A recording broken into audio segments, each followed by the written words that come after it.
Heart beat scan ఒక్క second లోనే world class 640 slide CT scan ఇప్పుడు మీ విస్టా ఇమేజింగ్ బంజారా హిల్స్ లో. పేపర్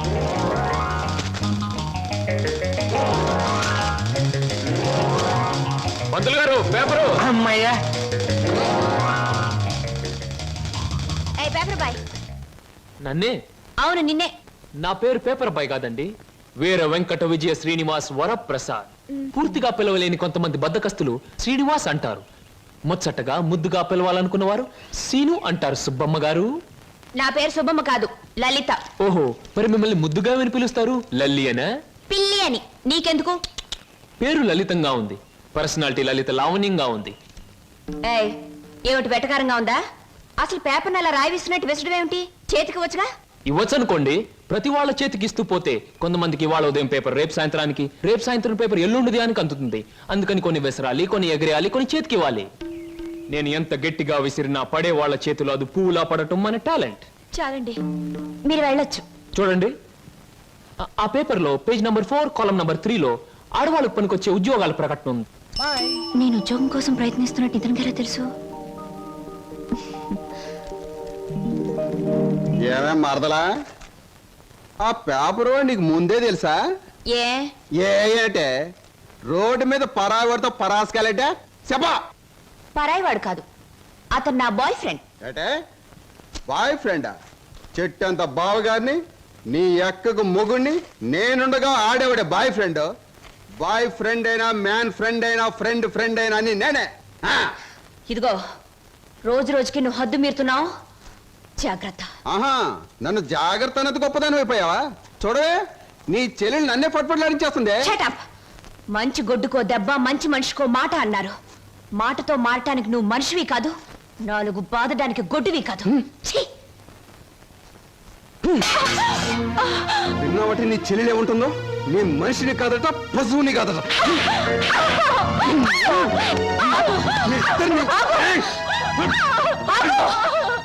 అక్కడెందుకలా కొడుతున్నావు? ముద్దుల మరదలు కొడితే నలిగిపోద్దని. మళ్ళేనో నేను మనిషిని కాదు, పశువుని కాదా? ఇదిగో, నేను బ్రతిమాలుతున్నాను, అక్కడేం చేయకు. చిచి, నువ్వు ఇతన్ని బ్రతిమలాడటం కంటే నేను తన్నులు తినటమేనయ్యో. ఈ దుర్మార్గుడికి ఇది అలవాటేగా. ఊరుకో అక్క. ఓసస్, మీ అక్కా చెల్లెల పరామర్శ చాలుగానే మీ ఇద్దరితో వాదించి వాదించి నా ఒళ్ళు చీదర కొట్టింది. స్నానానికి నీళ్ళు పెట్టండి. ఊరుకో అక్క. ఇది రోజు ఉండే బాగోతమే కదమ్మా. ఎలాగో ఇన్నాళ్ళు హాస్టల్లో ఉండి చదువుకున్నావు. ఉద్యోగం దొరికే వరకు కూడా ఆ హాస్టల్లోనే ఉన్నా బాగుండేది. సరే, తొందరగా బయలుదేరు, నీకు ఇంటర్వ్యూకి టైం అవుతుంది. ఈసారైనా ఉద్యోగం వస్తే ఆ 7 కొండల వాడి దగ్గరికి నడిచొస్తానని మొక్కుకున్నాను. Hi, welcome welcome. ఏమిటి డాన్సులు గెంతులను చూస్తున్నారా? మేమంతా సరదా కోసం ఈ డాన్స్ చేయట్లేదండి. విరాట మహారాజు నర్తనశాల చూసే వాళ్లకు నాట్యమందిరంలా కనపడవచ్చు, కానీ అదే పాండవులకు ఆశ్రయం ఇచ్చింది, పాపాత్మునైన కీచకుడిని పతనం చేసింది. ఇది అంతేనండి, ఎంతో మంది నిరుద్యోగులకు ఆశ్రయం, నిరుత్సాహం అనే కీచకుడి పతనం. అందుకే దీని పేరు నర్తనశాల అని పెట్టాం. మేమంతా చదువుకొని ఉద్యోగాలు రాక, బల్ల కింద లంచాలు ఇవ్వలేక, మంత్రి గారి రికమెండేషన్ తేలేక, నిరుత్సాహంతో చావలేక, దాన్నే ఉత్సాహంగా మార్చుకొని స్టేజ్ పర్ఫార్మెన్స్ ఇస్తూ ఆ ఆదాయాన్ని పంచుకుంటున్నాం. మీరు మా జాతి వాళ్ళే అని పసిగట్టి మిమ్మల్ని మా నర్తనశాలకు ఆహ్వానించాం. అంటే మీరు నాకు ఇస్తానన్న ఉద్యోగం ఇదా? అవునండి. మరి నాకు డాన్స్ రాదే? మా నర్తనశాలలో అడుగు పెట్టినప్పుడే మీకు సగం డాన్స్ వచ్చినట్టు. I'm the master, you are the student, we are the best. ఏమయ్యా సార్, ఈ రామాపురంలో భూములు అమ్మేస్తేనే బెటర్ అనుకుంటాను. మంచిది అనుకుంటే అలాగే చేయండి సార్. సార్, పొద్దుటి నుంచి అబ్బాయిగా నన్ను చంపేస్తున్నారండి. దేనికి? ఏదో ముఖ్యమైన విషయం మాట్లాడాలంట. అలాగే అడగమను. Good morning daddy. Good morning daddy. అది రే, మగవాడికి పెరిగితనం అసహ్యమైన లక్షణం. ఏమిటో చెప్పు. అది చెప్పా. అదే డాడీ, ఫియట్ కార్ తీసుకెళ్తాను. అలాగే తీసుకెళ్ళు. అంతేనా? అంతేనా అంటే డాడీ, డ్రైవర్ లేకుండా వెళ్తాను. అమ్మయ్యా, ఎంతకాలానికి ఓ మంచి మాట విన్నానరా నీ నోటమట. ఈ మాత్రం చెప్పడానికి ఇంత భయం అయితే రేపు పొద్దున్న ఈ ఆస్తి ఫ్యాక్టరీలు ఎలా చూసుకుంటావురా? అప్పుడు చాలా ధైర్యం వచ్చేస్తుంది డాడీ. ఎందుకనో? అప్పుడు నువ్వు ఉండవుగా. అయ్ బాబోయ్, దండాలు దండాలు. ఫియట్ కార్లో వెళ్తున్నాను. ఎలాంటి బాబు? అయ్యా ధర్మ ప్రభువులు ఏం నాగయ్య, పిల్లలు బాగున్నారా? తమ దయ వల్ల అంతా చల్లగా ఉన్నారు బాబు. చీరుగాడు పెద్ద ఇంజనీర్ చదువుతున్నాడండి. లక్ష్మి ఇంటర్ చదువుతాందండి. అన్ని ఫస్ట్ క్లాసులే. 15 రోజుల్లో ఏవో పరీక్షలు జరుగుతాయంట. కాత ఫీజు అది. దానికి అంత మొమ్మాట పడతావు ఏమిటయ్యా? ప్రతి నెలా పట్టుకెళ్తున్నావుగా. ఎంత కావాలి? అవును, 1747 రూపాయల 52 పైసలండి. దారి ఖర్చులు తమదయ్యా. ఓ 2000 రూపాయలు ఇచ్చి పంపు. అయ్యా మీది మనసు కాదండి, ఎన్నపోస. మీరు లేకపోతే ఆ పిల్లలు రోడ్లు అమ్మట అడుక్కు తినేవాళ్ళు. అది సరేగా నాగయ్య, ఇన్నేళ్ళైనా పిల్లల యోగక్షేమాలైతే నాకు చెబుతున్నావు గాని వాళ్ళని ఒక్కసారి కూడా చూపించలేదు.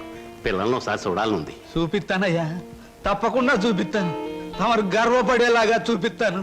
ఈ చల్లన్నేళ్ళలో పెరిగిన 2 మొక్కలు సెట్లు అయిన వెంటనే, అంటే వాళ్ళ చదువు పూర్తయిన వెంటనే మీకు చూపిస్తానయ్యా. పెళ్లి చేసుకుని ఇల్లు కట్టుకుని హాయిగా ఫియట్ నడపాలో. పెద్ద సొంతంగా ఫియట్ కారు నడుపుకొచ్చినంత మాత్రాన్ని ఇన్ని కూని రాగాలు తీయక్కర్లేదు. అవును, మన పెళ్లి విషయం మీ నాన్నగారిని అడుగుతానని చెప్పావు, అడిగావా? అసలు ఆ విషయం అడుగుదానే వెళ్ళాను. పెళ్లి చేయి డాడీ అని బదులు ఫియటి డాడీ అని వచ్చింది. ఆయన ఇచ్చారు, నేను వచ్చాను. పెళ్లి కాకుండా కొడతావేంటి? బాగుండదు. ఇలా నీ మూతి నేను, నా మోహం నువ్వు చూసుకుంటూ కూర్చుంటే చూసే వాళ్ళందరికీ లోపం అవుతాం, లేకపోతే ముసలి వాళ్ళం అవుతాం. అసలు అడుగుతావులే చెప్పు. అది కాదు వారు, అసలు అడగడానికి నాకేం భయం లేదు. కానీ పెళ్లి మాట ఎత్తేసరికి ఒప్పుకుంటారో లేదో అని భయం వేసి నోట్లోంచి రకరకాల మాటలు వస్తున్నాయి, కానీ మన పెళ్లి మాట రావట్లేదు. నువ్వు ఎలాగో అడగలేవు, నేను చెప్పేది విను. అలాగే.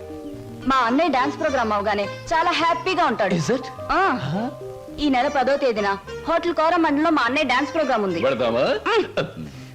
నువ్వు ఆయన దగ్గరికి వెళ్ళి, ఏమండి మీ చెల్లెల్ని నీ చెల్లెల్ని నేను ప్రేమించాను, నేను ప్రేమించాను, పెళ్లి చేసుకుంటాను పెళ్లి చేసుకుంటాను అని అడగాలి. అని అడగాలి. అది కాదు, మీ అన్నయ్య మంచి బాడీ బిల్డర్, వెయిట్ లిఫ్టర్ అని విన్నాను. నన్ను గాని కోడితే రేపు నువ్వు దెబ్బలు తగిలి హాస్పిటల్లో పడుంటావు కదా, అప్పుడు నేను చూడటానికి వస్తాడు, అప్పుడు అడుగు. డాన్స్ ప్రోగ్రామ్ అయిన తర్వాత అడగడం better. God is there. Shambhu Shankara, నాకు ఆటలన్నా పాటలన్నా ఆట పాట నేర్చిన అమ్మాయిలన్నా ఉర్రి పూసుకుని చచ్చిపోయేంత ఇష్టం. ఓహో, మీ నాట్యం అమోఘం, అద్భుతం. నమని మీ నాట్యాన్ని చూస్తే ఆత్మహత్య చేసుకుని చచ్చిపోతుంది.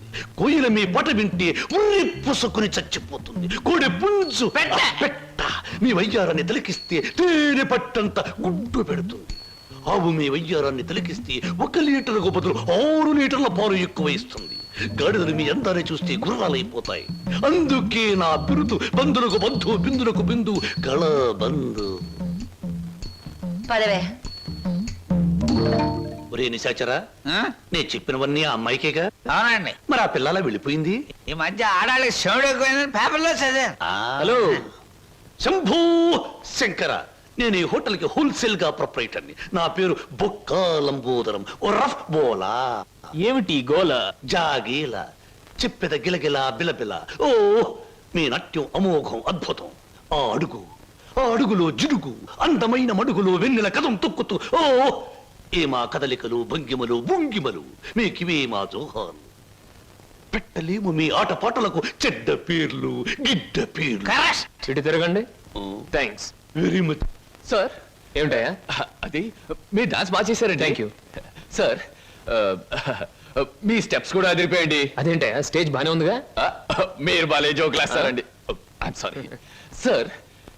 మరి మిమ్మల్ని ఒకటి అడగాలండి. ఏమిటయ్యా?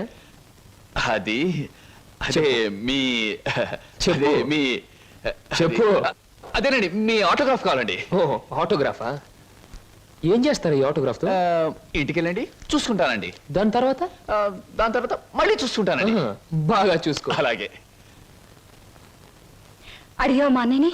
అడిగాను, ఇచ్చారు. ఏమిటి, మన పెళ్లికి పర్మిషనే? కాదు, ఆయన ఆటోగ్రాఫ్. అయ్యో, వెనకటికి నీలాంటి బుచ్చిబాబే బజార్కి వెళ్ళి బీరకాయలు పట్టరారంటే చెట్టెక్కి చింతకాయలు కోసుకొచ్చాడంట. అలా ఉంది నీ తంతు శంభులింగం. ఇదిగో, నా పేరెంట్ శంభులింగం కాదు, వాసిరెడ్డి సుబ్రహ్మణ్యేశ్ రాజేష్ చక్రవర్తి మా అన్నయ్య దగ్గరికి వెళ్ళి మన పెళ్లికి పర్మిషన్ తీసుకొచ్చేంత వరకు నిన్ను నీ పేరుతో పిలవకుండా నాకు ఇష్టం వచ్చిన పేరుతో పిలుస్తాను పిచ్చేశ్వరరావు. అబ్బా ఈ పేర్లు బాధ నేను భరించలేకపోతున్నాను.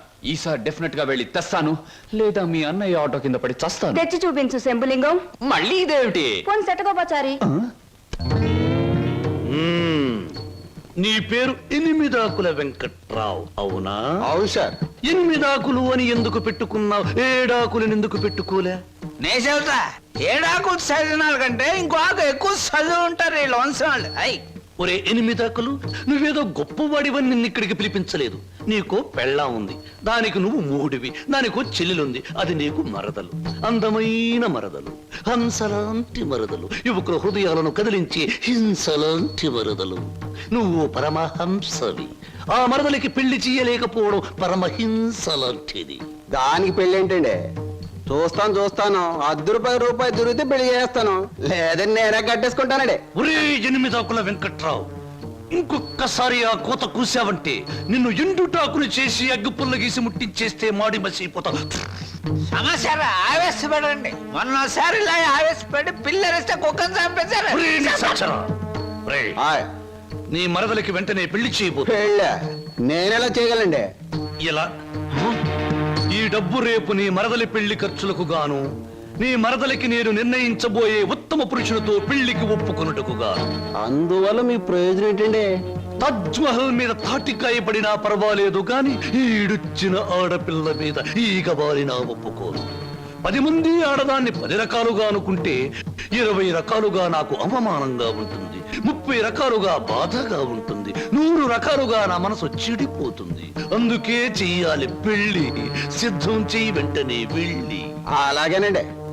అంటే దీని ఆంతర్యం ఏమి సమాచారా? నిశాచరా, ఎలాగూ ఆ పిల్ల మన వంటి మూతి ముక్కు కిరికిరా తిప్పుతుంది. అందుకే ఒక విధవని రెడీ చెయ్యి. ఆ విధవని దానికి కట్ట పెట్టేద్దాం. ఆ తరువాత వాడిని పక్కకు నెట్టేద్దాం. ఆ తరువాత దాన్ని మన పక్కలో చుట్టేద్దాం. అంటే చేపను పట్టేది వాడు, పులుసు వండుకు తినేది మనం.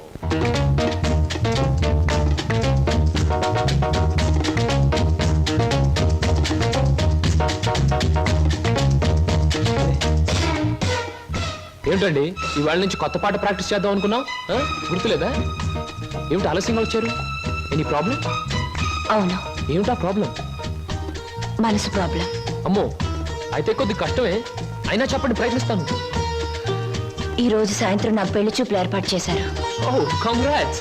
పెళ్లి చూపులంటే ఎగిరి గంతులేయాల్సింది పోయి ఇలా డల్గున్నారేమిటి? ఇష్టమైనప్పుడు ఇష్టమైన వాడైనప్పుడు ఎగురు గంతయొచ్చు. అయితే మీకు ఇష్టం లేని పెళ్లి చేస్తున్నారన్నమాట. ఓ నీకు పని చేయండి, మీకు ఇష్టమైన వాడి దగ్గరికి వెళ్ళి, ఒరే అబ్బాయి నన్ను ఒక్కొక్కడికి ఇచ్చి పెళ్లి చేస్తున్నారు, వచ్చి కాపాడుకొని చెప్పండి, అంతే. చెప్పొచ్చు, అతనంటే నాకు ఇష్టమే. మరి నేనంటే అతనికి ఇష్టం ఉందో లేదో తెలుసుకోవద్దు. తెలుసుకోండి. తెలుసుకోవాల్సిన బాధ్యత నాది కాదు, అతందే. మీరు చెప్పకపోతే అతనికి ఎలా తెలుస్తుంది పాపం? తెలుసుకోపోతే అతనే మగాడండి. నాకు ఈ పెళ్లి ఇష్టం లేదు. అతను తప్ప నన్ను ఆదుకునే వాళ్ళు మరెవ్వరూ లేరు. ఏం జరుగుతుందో అదే జరుగుతుంది. ఒకటి మాత్రం గుర్తుంచుకోండి, ఆడది తనకి ఇష్టమైన మగాడి దగ్గరే మనసు విప్పి చెప్తుంది.